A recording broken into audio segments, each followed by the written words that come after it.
নবীরে তো চিনলি না রে নাজিরপুরের মুসলমান। আমার নবী দুনিয়ার জমিনে সারাটা জীবন এই উম্মতের জন্য, এই দ্বীনের জন্য শুধু মায়ের খেয়ে গেলেন।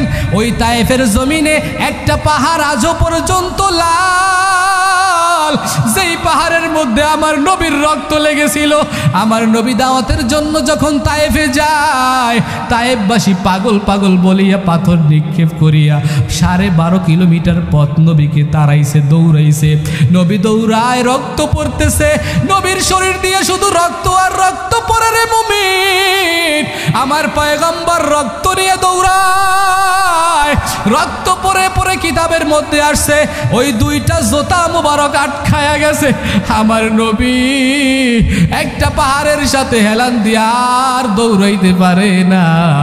রক্ত পড়তে পড়তে নবী নিস্তেজ হয়ে গেছে, শক্তি নাই, নবী একেবারে পড়িয়া গেছে। পাহাড়ের ওই জায়গায় বসার পর যেই পাহাড়ের মধ্যে নবীর রক্ত মোবারকটা লেগেছে, হাজী সাহেবরা বলতে পারবে ওই পাহাড়টা আজও পর্যন্ত আমার মাওলা লাল করিয়া রাখছে। সুবহানাল্লাহ। পাহাড়ের ফেরেশতা নিয়োজিত নবীর কাছে আসছে, ও পয়গম্বর শুধু আপনি একটা বার অনুমতি দেন, 2 পাহাড়ের চিপায় ওদের সবাইকে চাপা দিয়া মারিয়া ফেলাই। নবী ওই সময় বলে, আমার এই উম্মতের জন্য আমার এত মায়া। ও ফেরেশতা তোমরা তো জানো না, হাসরের ময়দানে সমস্ত নবীরা বলবে নাফসি নাফসি নাফসি, আর আমি নবী শুধু আমার উম্মতের জন্য আমার দিলের মধ্যে আল্লাহ এত মায়া ঢুকাইয়া দিছে। আমি আমার আলীর জন্য কাঁদবো না, ফাতেমার জন্য কাঁদবো না, আমি আমার 1.5 লক্ষ সাহাবার জন্য কাঁদবো না, আমি শুধু বলবো উম্মতি,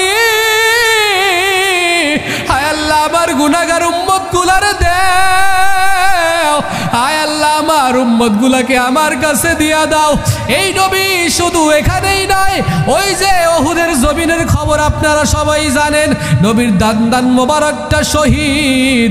উহুদের জমিনে বেঈমানের বাচ্চারা নবীকে 3টা আঘাত করেছে। প্রথম পাথর দিয়ে আঘাত করছে, এই চেহারার ডান পাশে লাগছে, হেলমেট ভেঙে গেছে, লোহার কড়া ভিতরে ঢুকিয়া গেছে, ফিনকি দিয়া রক্ত পড়া শুরু হয়ে গেছে। আরেকবার পাথরের আঘাত যখন করে, নবীর একটা দান মোবারক শহীদ হয়ে যায়। আরেকবার আঘাত করার পরে আরেকটা দান শহীদ হয়ে যায়। নবী আমার বেহুশ হইয়া জমিনের মধ্যে 3 বার পড়িয়া যায়। এইদিকে বেঈমানের দল বলে মুহাম্মদ কুতিলা, মুহাম্মদ মুহাম্মদ মরিয়া গেছে, আর সাহাবায়ে কেরাম সবাই দুর্বল হয়ে গেছে। আরে নবী যদি না থাকে আমাদের বেঁচে থেকে কি লাভ? যেই নবীর জন্য এই দুনিয়ায় সব কিছুর মায়া ত্যাগ করলাম, ওই নবী যদি না থাকে আমাদেরও বেঁচে থেকে লাভ নাই।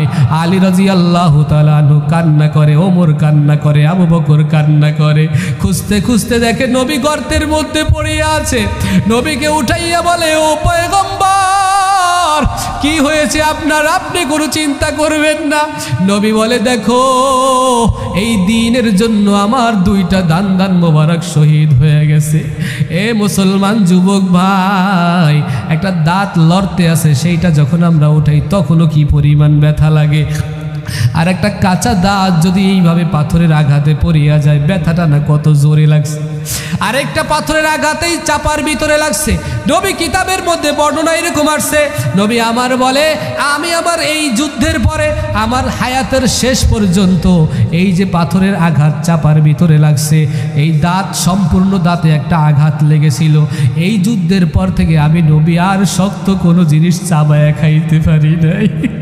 এ নবী চিন্তা করে দেখো, আমার মায়ার নবী সেই থেকে একটা শক্ত কোনো জিনিস চাবায় খাইতে পারে না। আঘাতটা কি পরিমাণে লাগছে, এরপরেও এই উম্মতের জন্য বদদুয়া দেয় নাই। নবী আমার মরণ বেলায় সর্বশেষ যখন আজরাইল আসিয়া আমার নবীর কাছে বলে, নবী আমার আপনাকে বিদায় নিয়ে চলে যাইতে হবে, আল্লাহ পাক পাঠাইছেন।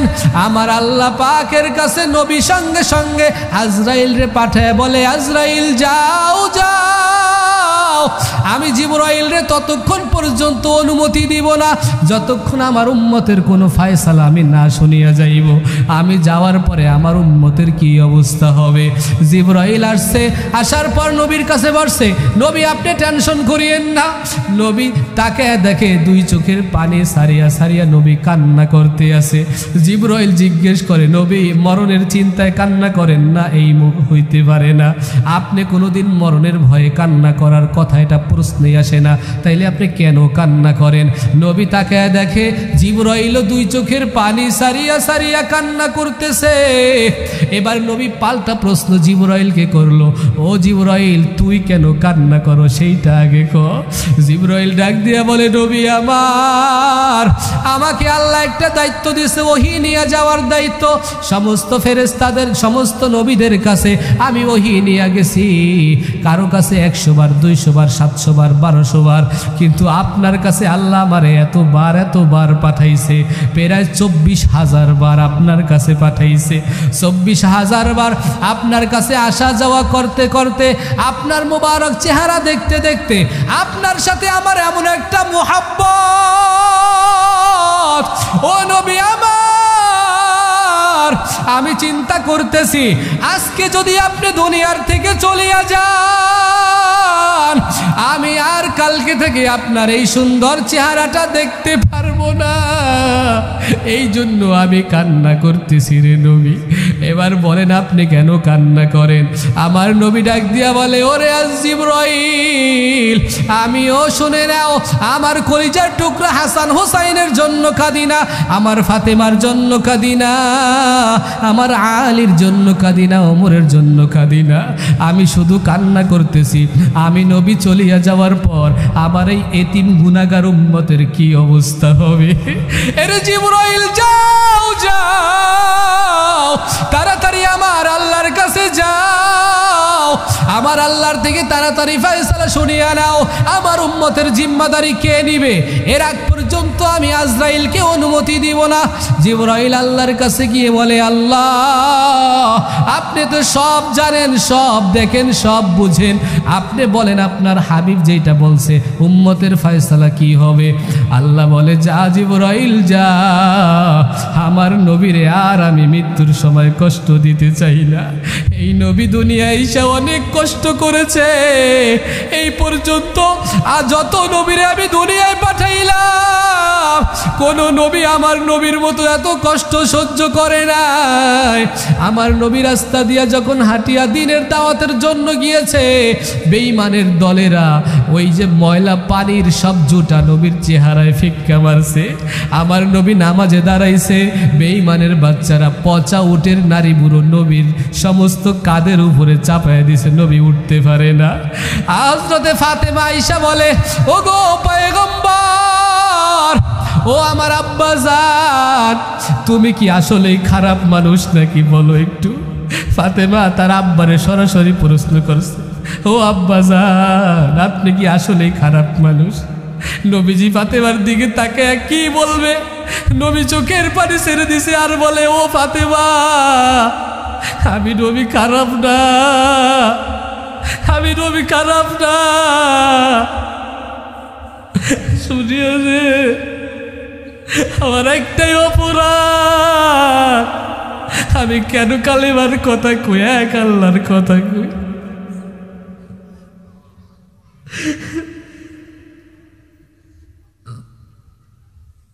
আমার নবী ফাতেমার দিকে তাকে বলে, ওরে ফাতেমা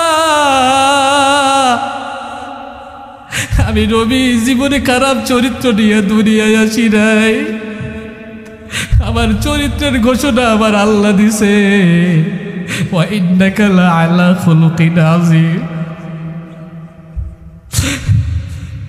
আমার নবী ডাক দিয়ে বলে, ফাতেমা আমি খারাপ না, তুমি চিন্তা করিও না। আব্বা তাইলে আপনার ঘাড়ের উপরে উটের পচা নারী বুড়িগুলো কেন চাপা দিল? সঙ্গে সঙ্গে নবী বলে, ও ফাতেমা রে, দুনিয়ার জমিনে যত নবীরা আসছে সবাই দিনের জন্য কষ্ট করছে, আমার আল্লাহ এটা আমার থেকে পরীক্ষা নিতেছে, আমি পরীক্ষায় কতটুকু ধৈর্য ধারণ করতে পারি।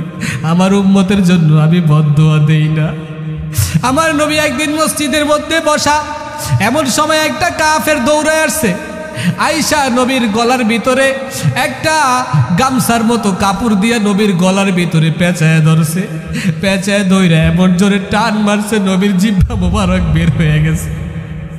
দেখবেন যখন মানুষ ফাঁসি দেয়, ফাঁসি দেওয়ার সময় দেখবেন মানুষের জিহ্বা বের হয়ে যায়।